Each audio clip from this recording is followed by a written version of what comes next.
What's up everyone? In this video, we're going to go over the rich text field in PayloadCMS. But before we get started, make sure you're subscribed to my channel and that you hit the bell to make sure you get notified every time I release a new video. Now, let's dive in.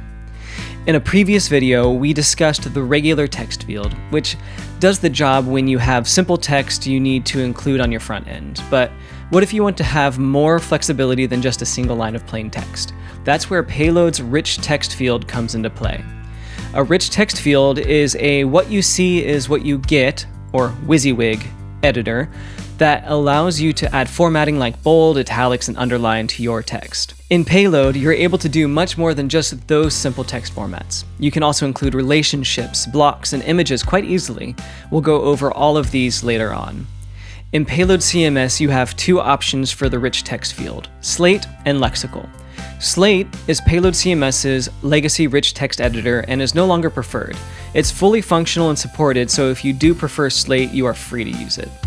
Regardless of which editor you choose, you will need to provide name and type fields to initiate the rich text editor. If you want to explicitly set the editor you want the field to use, you can do that using the editor config option in your collections.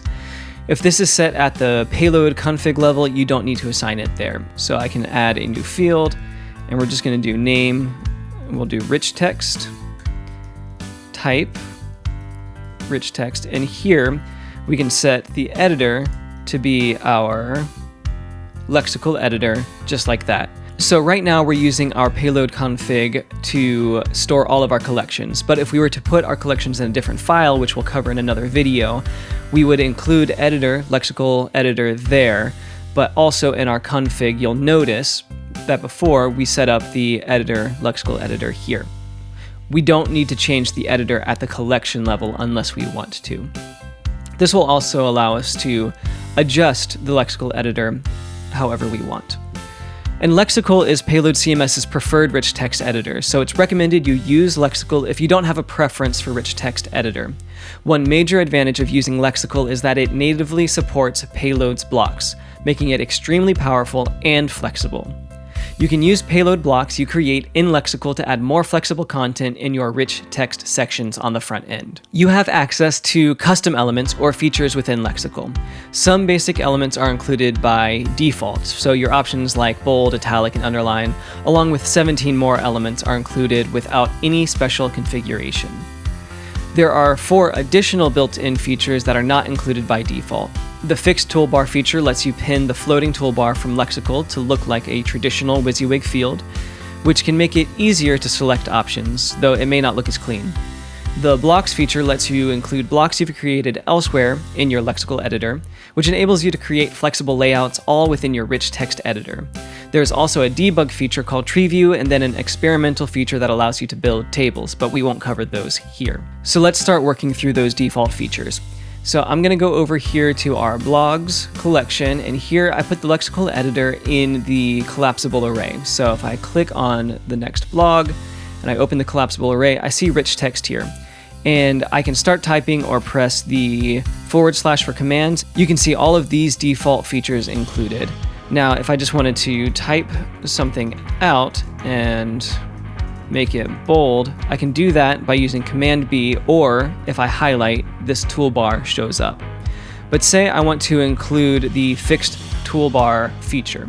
I can come over here to Lexical Editor, and we're going to pass in the configuration option features, where we can then include our default features and use an arrow function to an array.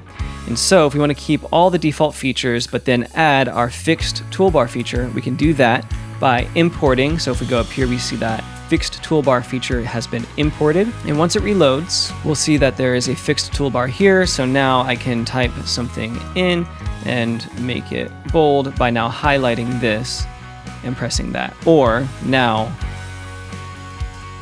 I can toggle on bold on and off without having to select any text.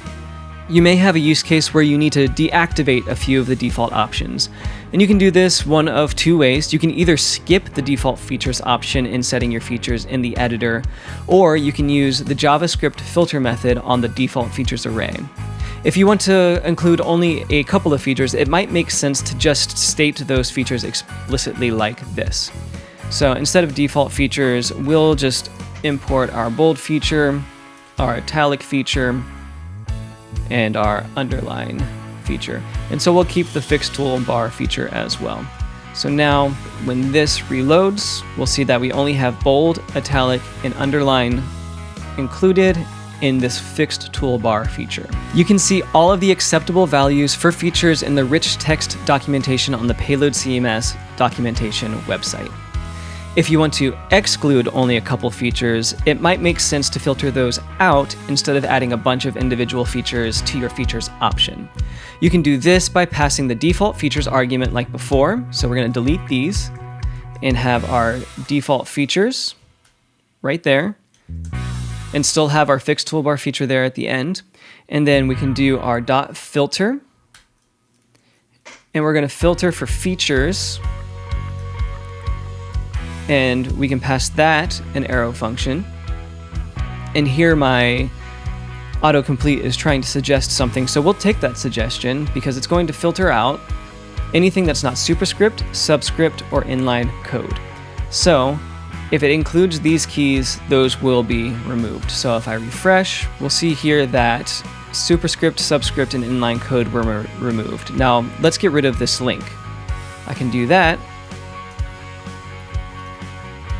by typing in link here, and then we refresh, and the link has gone away.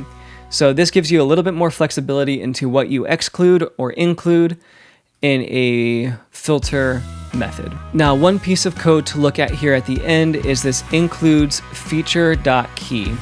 So the key property of feature is included as part of Lexical's keys.